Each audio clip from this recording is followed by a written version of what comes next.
You know we gotta do it. Here is our preview for the Vancouver Canucks and the Vegas Golden Knights, the second round series in the Stanley Cup Playoffs in 2020, and I still cannot believe that those words have just exited my mouth. Second round, Vancouver Canucks Playoffs. That does not feel real, but it is real.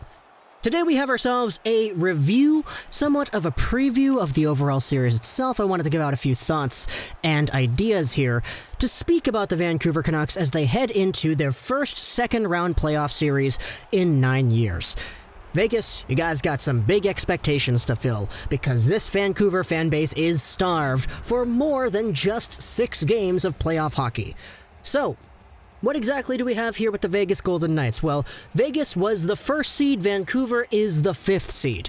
We talked about this yesterday as well, but Vancouver is the only team in the West to actually advance to the second round that was a qualifying play-in series team. In general, there are only 2 teams in the entire playoffs that still remain that were play-in series teams initially. They're the Canucks and the Islanders. Every other team was a round-robin team, so because the Vancouver Canucks were the only play-in series team, they are facing the best of the best, the number 1 round-robin seeded team, and that was the Vegas Golden Knights. Now, what exactly do we know about Vegas? Well, we know that they are extraordinarily hot.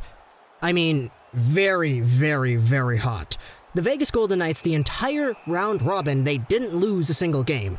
Against the Chicago Blackhawks, they only lost once, and that Chicago Blackhawks team beat Connor McDavid and the Oilers in the qualifying round. So there certainly is a hierarchy of actual success that we can see with this team. The problem is, though, the Vegas Golden Knights, when they've played the Vancouver Canucks, have won almost every single game they've played before. Ever since Vegas was introduced in the league, the Vancouver Canucks have played them 10 total times. Of those 10 total times, the Canucks have only won twice. Once in overtime earlier this season in December, and once in a shootout back in October of 2018. Every single other game, Vegas has won, with 7 of those wins being in regulation. The other one was in a shootout. So Vegas has historically had Vancouver's number.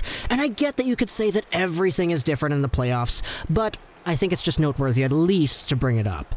But when it comes to how Vegas plays, if I had to describe the overall vibe that they have when they're out there on the ice, think the St. Louis Blues but better. You know, that combination of roughness, physicality, speed, and skill that were all packaged into a Stanley Cup contending team in the St. Louis Blues last year that we somewhat saw a little bit of against the Vancouver Canucks in round 1 of this year's playoffs. The Vegas Golden Knights are like that, except, in my opinion, just straight up better. And I know that the Vancouver Canucks were able to extinguish that kind of style from the St. Louis Blues and actually overcome their formula and win the series, but Vegas is just better.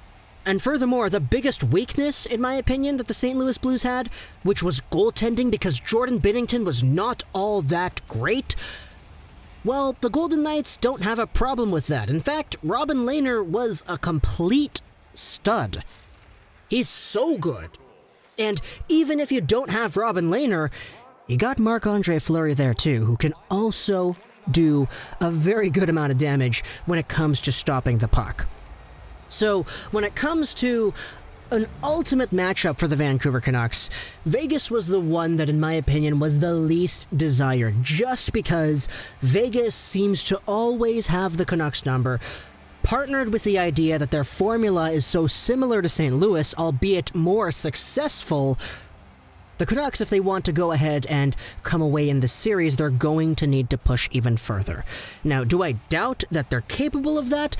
I don't know if I want to doubt this team anymore, man. I said that the Canucks were going to lose after they lost Game 4. I said they were going to lose after they lost Game 1 against Minnesota. But ultimately, if you go back to my predictions video for the Stanley Cup playoffs, I did indeed predict the Canucks to make the conference finals. So, yeah, there certainly is an idea here that kind of presents itself in my head. I actually had the Canucks beating Colorado in the second round and losing to Vegas in the conference finals. Vegas was my cup finalist to go up against Philly, and eventually Philly would win the cup in my own predictions. And I said in that video kind of the same things that we're saying here in this video, but I think the Vancouver Canucks can beat Colorado in a best 4 out of 7. For some reason, Vancouver becomes good when they play Colorado, and for some reason they actually do well. It's high scoring, it's fun to watch, it's competitive, and overall it's just fun. But Vancouver usually runs away with the lead in these kinds of games. It's just Vegas is the one that I was saying, I don't think we can do that, because Vegas seems to have the Canucks number. However, if the Canucks play that series the same way they played Game 6 against St. Louis, then I don't know, man, anything is possible. That Game 6 from last night was one of the best Vancouver Canucks performances I have ever seen this decade, pretty much. Okay, this half of this decade. This decade, 2020, right? The 2010s don't count, technically. So, this is the best Vancouver Canucks version we have seen of this team in a very, very long time.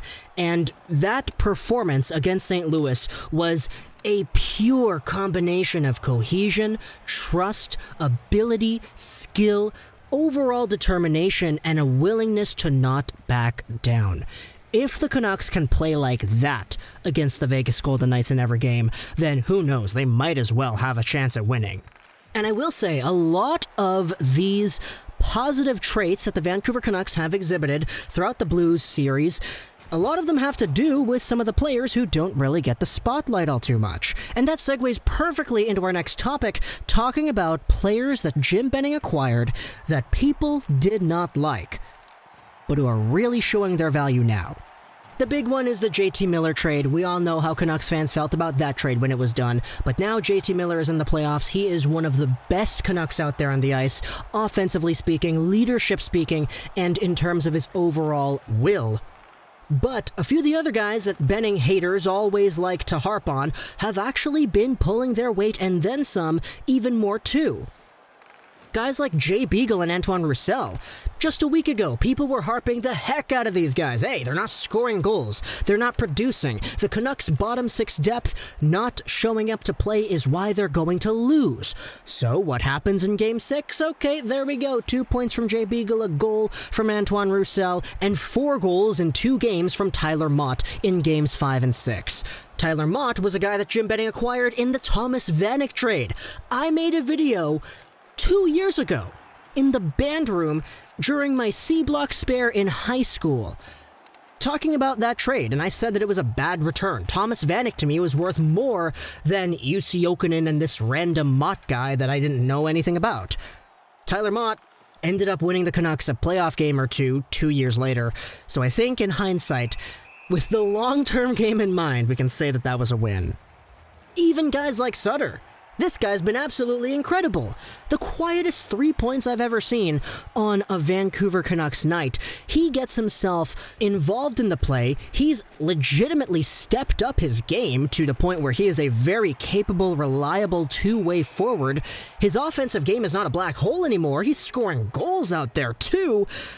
And people hated this contract when it was signed. I was one of them as well. Not to mention Loui Eriksson, who you could debate whether or not $6 million or whatever. Yeah, we know it's bad. But you can't say that Loui Eriksson has been quote-unquote bad in the playoffs so far. Sure, the guy doesn't get any points, but Loui is on there for more than just getting points. He does all the little things correctly. And I say that unironically. I know to some capacity I meme that once in a while, but I legitimately think that Eriksson has been a positive player on this team. They're literally 7-2 with Eriksson in the lineup. And it's because he's the kind of guy who can really help your team move forward progressively from a defensive standpoint. He can win board battles, he can cut off passing lanes, he's got good defensive awareness, he can create space for his teammates when they have the puck and he doesn't. He does a lot of small, nitpicky things very, very well, I have noticed. And it's come alive throughout this playoff series, and even though the contract sucks, you can't say that he has been a negatively influential player on this team so far. So that's kind of our 2 topics here today. First off, it's the preview Vancouver versus Vegas. And second off, it's the players that Benning acquired that people did not like, really showing their value here today. Now, of course, I don't want to say that these are all perfect moves and that every GM is a fool for not signing Eriksson to a 6x6. But what I will say is that the acquisition of these players has been good.